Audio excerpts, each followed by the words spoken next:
பாரதி ராஜா முதல் மரியாதை படம் எடுத்துட்டு போட்டு காட்டுறப்ப எனக்கு படம் பிடிக்கல. சரி, அவனுக்கு படம் பிடிக்கல அப்படின்னு சொல்லிட்டு அவர் இதாக இருக்கார். கடைசியில் கிளைமேக்ஸ் ரீல் வர்றதுக்கு முன்னாடி ஒரு மேட்டர் ஆஃப் ஃபேக்ட் சீன் ஒன்றும் போயிட்டுருக்கு. ராதா வந்து ஜெயிலில் இருக்கார், சிவாஜி ஜெயிலில் இருக்கிற பொழுது ராதா வர்ற சீனு. அந்த சீனை வந்து பார்த்தாரு, மியூசிக் பண்ணோடனே வா அங்கே வந்து பாரு அப்படின்னு பார்த்தா கண்ணீர் கட கடன்னு கொட்டுது. இது எங்கேயுமே யாரும் சொல்லலை. இந்த விஷயத்த யாருமே வெளியில் சொல்லலை, இண்டஸ்ட்ரியில் தெரியும்.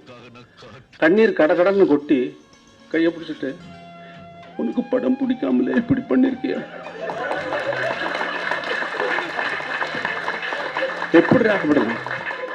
நான் சொன்னேன், யோ என்னுடைய மியூசிக் வந்து என்னுடைய சரஸ்வதி, உன் படம் பிடிக்குது எனக்கு பிடிக்கலைங்கிறது வேற, அது என்னுடைய பர்சனல்.